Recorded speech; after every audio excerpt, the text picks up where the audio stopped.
Señoras y señores, ¿cómo están? Buenos días, bienvenidos a Desde la Fe a través de GEM en este día domingo, día hermoso que nos regala el Señor. Como siempre comenzamos nuestro programa con la reflexión del Evangelio, interesantísimo Evangelio de hoy, el de Lucas, que nos deja frases impactantes como por ejemplo, traten a los demás como quieren que los traten a ustedes. Amen hasta a sus enemigos, nos dice también el Señor. Qué semilla tenemos que sembrar para cosechar que los demás también sean misericordiosos con nosotros, porque la misericordia es la llave de oro en este sentido. La misericordia que básicamente nos permite encontrarnos con el otro. Y San Agustín dice una frase muy interesante: trátanos, Señor, de acuerdo con tu bondad y misericordia y no de acuerdo a nuestra maldad. Y finalmente el Evangelio nos deja una frase contundente: no juzguen y no serán juzgados. Nos encanta juzgar, ¿verdad? Imagínense, hay una frase que dice también que el Señor gobierna el mundo con dos brazos y en uno de ellos está la justicia y en el otro la misericordia, ¿verdad? Y generalmente usa más con nosotros la misericordia, porque si usara más la justicia, medio iba y lento talañan deporte, ¿verdad? No juzguen y no serán juzgados. Amen hasta a sus enemigos, porque qué mérito tienes si amas al que te ama. Contundente el mensaje del Señor en el Evangelio de hoy. Y presentamos ahora a nuestro invitado. Es una persona con muchísima experiencia, tiene una formación realmente muy interesante. Me atrevo a decir que es uno de los tantos laicos que tenemos que se han formado a nivel de catequesis, de doctrina en general, tanto acá en Paraguay como también en el exterior. Les presento a José Tomás Martínez. Él es un laico formado y comprometido y hoy vamos a hablar con él de un tema que generalmente genera discusiones muy interesantes, y para nosotros es sumamente importante conocer de qué se trata la masonería. ¿Es compatible ser católico y ser masón? Vamos a hablar de esto con José Tomás Martínez. ¿Cómo estás, José? Un gusto. Buen día, Mariano. ¿Cómo estás? Un placer. Gracias por la invitación. Gracias a vos, José. Te suelo ver, por lo menos años atrás, en grandes debates sobre este tema en medios de comunicación. Y primero, desarrollemos un poco conceptos, José, de qué se trata la masonería. Hay que entender que no tenemos una sola definición. Los masones se autoperciben de una manera y sería interesante después compartir la definición que ellos tienen de sí mismos, porque hasta incluso hace tiempo están tratando de cambiar la definición que tiene la Real Academia Española de la Lengua. Por otro lado, hay una definición que encontramos en los diccionarios y por otro lado también la definición de sus detractores. Por eso me permito leer lo que dice el diccionario acerca de la masonería. La mayoría de los diccionarios concuerdan que es una asociación secreta de personas que profesan principios de fraternidad mutua, usan emblemas y signos especiales y se agrupan en entidades llamadas logias. Según los masones, la masonería es una asociación defensora de la dignidad humana y de la solidaridad y fraternidad, siendo su objetivo el conseguir el perfeccionamiento moral y cultural de sus miembros mediante la construcción de un templo simbólico dedicado a la virtud. Y la tercera definición viene de sus detractores y dice que la masonería es una mafia político-social o una asociación ilícita para delinquir. Entonces tenemos tres definiciones y creo que es importante ver cómo ha ido evolucionando la masonería también para tener un concepto hoy día de lo que es. Sí, porque en primer lugar, o por lo menos en los primeros años que yo escuché hablar de la masonería, se hablaba mucho del secretismo, José Tomás. Y ahora hay mucha gente vinculada a la política, incluso a la justicia, que públicamente dicen que son masón. ¿Por qué te parece que se debió ese cambio de dejar un poco de lado el secretismo y hacerlo más público, digamos?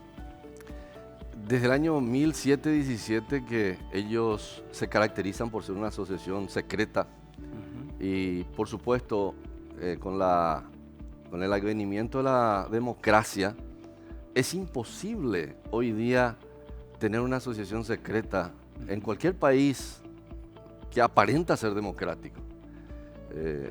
El libro de Norberto Bobbio, uno de los politólogos más conocidos en el mundo, él dice, habla del futuro de la democracia y menciona que una de las promesas incumplidas de la democracia es que nos han prometido que estaría libre de asociaciones invisibles, de poder invisible.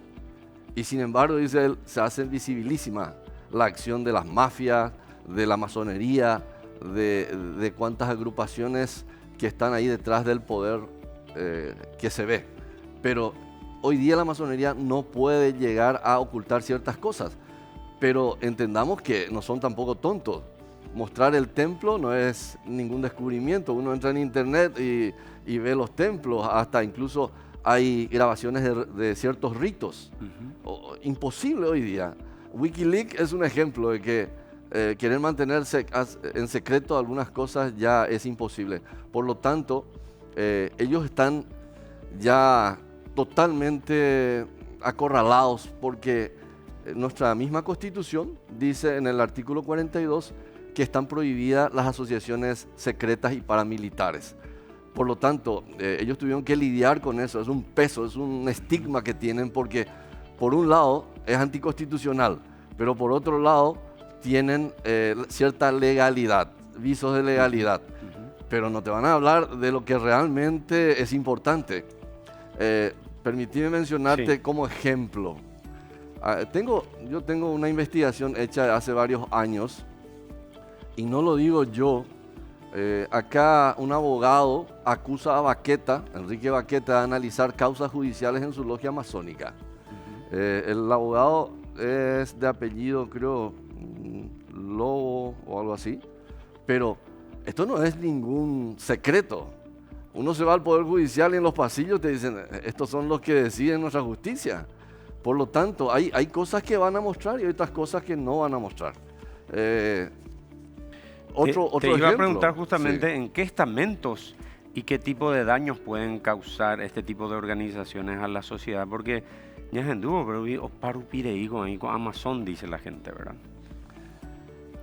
Vuelvo a utilizar la palabra de un masón, como siempre hago, porque ellos se autoperciben como los mejores de la sociedad, son los más moralistas, son los más inteligentes. De hecho, nosotros somos todos profanos para ellos. O sea, somos simples ignorantes.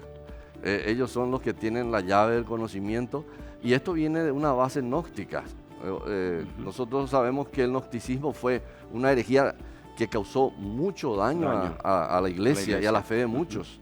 Entonces, los gnósticos tienen esa idea de que son los únicos que tienen el conocimiento. Y bueno, y la base de la masonería, la base filosófica de la masonería está en el gnosticismo. Y generalmente en otras herejías que vinieron del gnosticismo, como los maniqueos, los bogomiles, siguieron esa corriente filosófica. Acá uno de los famosos masones, también Reinaldo Domínguez, dice, la masonería se convirtió en moda para conseguir beneficios. Toda una página se le dedica a él, en donde él mismo afirma, muchísimos masones lo que quieren es conseguir un favor en el Poder Judicial, quitan beneficios de ser masón. Entonces, no es que son tampoco los más buenitos de la sociedad. Y hace mucho daño, ¿por qué? Porque el principio de fraternidad que tienen no es como el cristianismo. Mis hermanos son todos los que me rodean, incluso como escuchábamos el Evangelio del día, yo tengo que amarle a mi enemigo. Yo tengo que tener un corazón grande para abrirle a todos, pero sin embargo, los masones dicen que nosotros somos una partida de ignorantes, ellos son los únicos dueños de la verdad. ¿Y qué hace esa fraternidad? Que si vos sos mi amigo, o mi hermano masón, perdón, y yo tengo un cargo alto, aunque venga otro solicitante que estudió en Harvard, yo te tengo que poner a vos en primer lugar. Eso es un principio de fraternidad. O sea, ¿en qué perjudica? Me pregunta. Claro que perjudica, porque hoy día no hace falta ni que vos te vayas a estudiar al exterior. Con tal de que seas masón y seas un ignorante, te meten en alguna oficina del Estado que no deberías estar. Miremos Itaipú y Yacyretá, está lleno de masones. José, nosotros los católicos creemos en un Dios uno, trino, Padre, Hijo, Espíritu Santo. Jesús es nuestro Salvador, Dios Padre nuestro Creador, el Espíritu Santo el Santificador. Pero los masones, ¿en qué o en quiénes creen en cuanto a esa perspectiva? Siguiendo en la autopercepción de ellos dicen que no, la masonería no es una religión. Sin embargo, creen en Dios, en el arquitecto del universo, tienen templos, tienen bautismos, tienen liturgias, tienen la Biblia. Todas las características de una religión. Todos los elementos de una religión. Pero ellos dicen, no somos religión. Ahora bien, el concepto de Dios es un principio que colisiona con el cristianismo. Para ellos, Dios es un Dios deísta, no se basa en la revelación. Aunque tienen en la Biblia ahí, nunca hacen un estudio teológico serio. Aceptan, por supuesto, cualquier religión porque ellos creen que la masonería es una institución supraconfesional. O sea, vos podés ser católico, protestante, lo que sea, pero la masonería está sobre todo eso. Y entonces hay diferencias radicales. En el año 76 los obispos alemanes permitieron un diálogo con los capos de la masonería porque ellos dijeron ya no hay ninguna persecución a la iglesia, entonces déjennos demostrar. Se estudió 4 años, hubieron estudios serios y los obispos alemanes concluyen lo siguiente: aunque no persigan abiertamente a la iglesia, hay principios irreconciliables. Y uno de ellos justamente es el concepto de Dios. Hasta incluso tienen un concepto dual de Dios.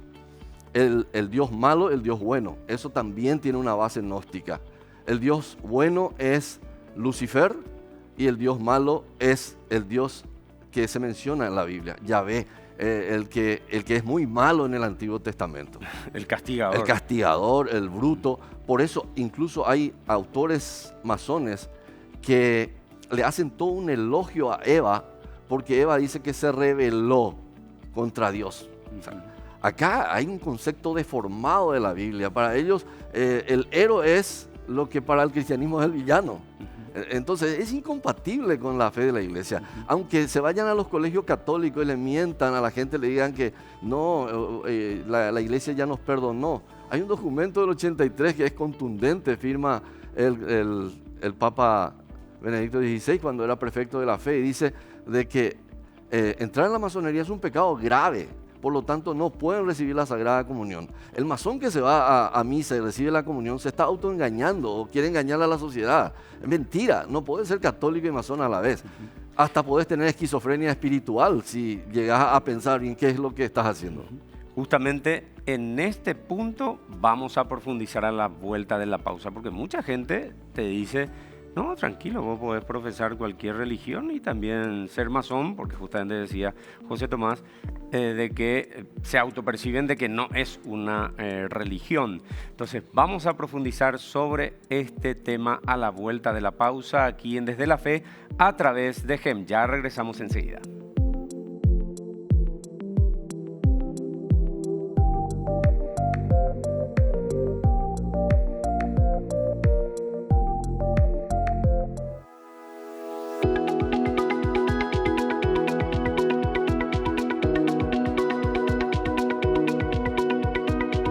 Seguimos en Desde la Fe a través de GEM. Hoy un tema sumamente interesante, incluso generando polémicas muchas veces acerca de la masonería. Y en este segundo bloque queremos plantear: ¿la masonería y la fe católica son compatibles? Queremos insistir en este tema, José Tomás. Yo tengo que ser tajante, Mariano, no es compatible y eso todos lo saben. Hasta los masones que estudiaron un poquitito saben, solo que no les conviene decir porque esa es la manera de engañar a muchos y lamentablemente hay católicos que tampoco están muy preparados para defenderse porque le dicen, ahí también hablamos de Dios, pero hay que saber qué clase de Dios. Entonces, para demostrar de manera contundente, hay que irnos sí o sí al documento de la Congregación de la Fe de 1983. Ese documento sale, esa carta breve, se debe a que en el 83 hay modificaciones en el Código de Derecho Canónico y anteriormente decía de manera explícita que la masonería estaba condenada por la Iglesia. Motivo de excomunión, digamos. Exacto, motivo de excomunión. Luego en la modificación, porque también tenemos que saber que en ese año sale el nuevo Catecismo Católico, dice, es más abarcativo, habla de todas las asociaciones que maquinan contra la Iglesia. Entonces allí no solamente entra la masonería, sino también los brazos de la masonería. El Papa León XIII en Humanum Genus, que es la encíclica más extensa sobre la masonería, él dice de que la masonería tiene varios satélites y hay varios. Entonces ahora eso abarca no solamente la masonería en sí, sino también las asociaciones que trabajan para ellos. En ese documento aclara de que nunca se levantó la excomunión y que todo católico que se inicia en la masonería está en pecado grave, por lo tanto no puede recibir la Sagrada Comunión. Está vigente hasta hoy día, aunque no le guste a los masones. Desde el año 1717 se funda la masonería. En el año 1738 aparece la primera encíclica, no es una encíclica, es una bula del Papa Clemente XII, In Eminenti, donde se le condena a la masonería y se excomulga a todo católico que vaya a la masonería. Y desde allí hasta hoy día no hay ningún papa que haya levantado eso. Aunque le encanta la masonería desinformar a la gente, ellos dijeron de que hasta hoy día dicen de que el Papa Juan XXIII fue masón. Y yo digo, ¿y si hubo un papa masón, por qué no levantó la excomunión? Hasta hoy día, ningún papa. Y si dicen lo contrario, mienten. Porque una de las fuerzas que tienen los masones es justamente la mentira.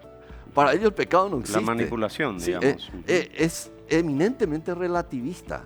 En el año 1984, el cardenal Ratzinger había explicado en el Observatorio Romano por qué se hizo esa carta donde se ratifica la excomunión. Y él decía dos cosas muy interesantes. Porque los principios son totalmente opuestos. Y uno de los principios es la filosofía masónica, que es relativista. O sea, que no admite nada objetivo, sino todo es subjetivo y relativo. O sea, vos te podés autopercibir un león y ¿quién te puede decir nada? Yo me autopercibo Superman y bueno, cada uno... Entonces la verdad se pierde. Por lo tanto, dice Benedicto XVI, en ese momento cardenal Ratzinger, de que el relativismo en la masonería se convierte casi en un dogma. Y por supuesto, nosotros no podemos ser relativistas. Incluso él dice después, habla de la dictadura del relativismo, cómo se está imponiendo a la sociedad toda la filosofía masónica.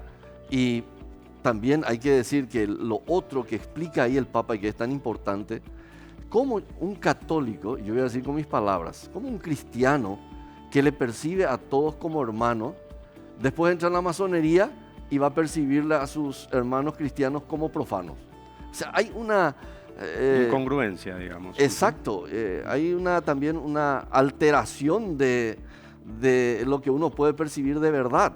Ya no sabe qué es verdad, porque si sos católico y masón, y por un lado le percibís profano a tus hermanos católicos, pero después también decís de que ellos son tus hermanos cristianos, hay una gran confusión ahí. Tenemos algunas experiencias y testimonios de personas que estuvieron en la masonería y luego, digamos, tuvieron un proceso de conversión y pasaron al catolicismo. ¿Algo que recuerdes así que te haya impactado, algún testimonio? Sí, hay varios, pero hay algo en especial que quiero recordar. Uno de los casos más llamativos fue un militar, William Morgan, que en Estados Unidos salió de la masonería y quiso escribir un libro. La imprenta donde se iba a imprimir su libro fue quemado y después de unos días desapareció. 5 masones fueron condenados por rapto, pero no por asesinato, porque este señor apareció en el Niágara tirado Y eso hizo que muchísimos masones hayan salido de la masonería, porque se dieron cuenta del por qué ocurrió ese asesinato. Eso fue muy importante porque hubo una fuga considerable de masones de la masonería norteamericana. Hoy día hay libros, por ejemplo, Maurice Cayet dice, yo fui masón, y él, entre tantas cosas que cuenta, dice que el aborto, la ley del aborto, a favor del aborto en Francia, fue aprobado por la masonería, por los masones que están tanto en izquierda y derecha dentro del Parlamento. Hay otro libro muy interesante de Serge Gallardo que habla de su conversión al cristianismo. Él se dio cuenta de que aunque la masonería hable como una entidad filantrópica, cuando fue a servir con un sacerdote en el hospital se dio cuenta que el servicio que se hace en la iglesia no es igual a la filantropía masónica. Entonces tenemos que darnos cuenta de que la masonería ya no puede ser tan secreta como era hace años atrás. No pueden sostener ellos el secretismo, pero sí, para ellos sigue siendo un arma fundamental. ¿Por qué? Por ejemplo, nos hace mucho daño en política que algunos masones no sean sinceros y te digan, yo soy católico. Y nosotros los católicos votamos por él porque no sabemos, no tenemos la información veraz de que es masón. Al final, cuando ya está en el Parlamento o en algún cargo elevado, nos damos cuenta que era masón. Ocurre con gente del Parlamento. Según Edgar Sánchez, uno de los capos máximos de la masonería hoy día, fiscal, hay 25 parlamentarios masones. O sea, es una bancada mayor que muchos partidos políticos. ¿Y quiénes le votaron a ellos? La mayoría de los católicos tontos que no sabíamos quiénes eran. Esto es desleal desde cualquier punto de vista, porque en la democracia te tienen que dar información veraz. No podemos estar votando por un delincuente o por un masón. Yo no votaría, jamás votaría por un masón si supiera realmente que es masón. José, para ir cerrando nuestra charla de hoy, seguro que en otro programa vamos a volver a hablar. También lanzaste un libro ya hace prácticamente 20 años. ¿Cuál es el planteamiento central de este libro? Y capaz sería muy interesante también lanzar en una siguiente edición, incluso ya más ampliado, ¿no? Lo que quise hacer, antes que nada, Mariano, es hacerle saber a nuestros hermanos católicos que hay muchísimos documentos condenatorios a la masonería de la iglesia. En toda la historia, la iglesia ha tenido que advertir. La conferencia episcopal varias veces lanzó comunicados, incluso la última, yo tuve la oportunidad de asistir cuando presentaron a la prensa. La conclusión de la conferencia episcopal decía, breve pero contundente: ningún católico puede ser masón a la vez porque la masonería no reconoce la divinidad de Jesucristo. O sea, por eso es que ellos te dicen, pero nosotros creemos en Cristo, creemos en Buda, en Lao Tse. Es totalmente, un cristiano puede decir, pero creen en Cristo, y sí, pero ¿y qué es Cristo para ellos? Es un maestro ascendido como cualquiera. Por lo tanto, es incompatible con el cristianismo. Para mí, para vos, para todos los cristianos, Jesús es Dios, no para la masonería. Y también hablo de la filosofía masónica utilizando sus propios libros. A mí me llamó la atención que un masón paraguayo haya escrito de que Lucifer es Dios. Entonces yo dije, bueno, este está un poco perdido. Empecé a investigar y sin embargo encontré que Albert Pike, uno de los famosos masones, grado 33 de la masonería, supremo comendador del Consejo de los Grados, un título rimbombante como les gusta a ellos. Y Albert Pike dice, Lucifer es Dios y el malo es Yahvé. Esto no te van a decir ellos públicamente, pero tienen una concepción diferente de Lucifer. Y esto no es un secreto ya, porque hoy día uno puede entrar en internet y va a encontrar fácilmente. Por ejemplo, ellos dicen de que nos acusan los católicos de somos dogmáticos. Sin embargo, los 3 primeros grados de la masonería le llaman ellos dogmáticos. Entonces ellos tienen también su dogma, pero nos atacan de dogmáticos. O sea, acá lo importante para ellos es que seas masón y dejes de creer en Cristo. Por eso escribí, para que por lo menos algunos tengan un material que leer y digan, bueno, me voy consciente a la masonería. pero ya cuando soy masón dejo de ser cristiano, católico especialmente. José Tomás Martínez, gracias por tu participación. Y le decía a José que después también en siguientes programas queremos hablar, porque él también, digamos, tiene muchos conocimientos en el tema de exorcismo. Hay mucha gente que niega la existencia del diablo, por ejemplo. Si es que es otro tema que vamos a abordar contigo en otro programa, José. Muchas gracias por tu presencia. Gracias a vos, Mariano, y qué importante es realmente traer luz sobre un tema tan oscuro. Y es paradójico, los masones se hacen llamar hijos de la luz, pero siguen estando en mucha oscuridad. Muy bien, muchas gracias, José Tomás Martínez. Así estuvimos hablando acerca de la masonería y fue clarísimo, José Tomás mencionándonos incluso algunos documentos de la Iglesia. Es incompatible ser católico y masón al mismo tiempo. Incluso es motivo de excomunión. De nuestra parte, muchísimas gracias por acompañarnos otro domingo. Que tengan un excelente día en familia. Bendiciones.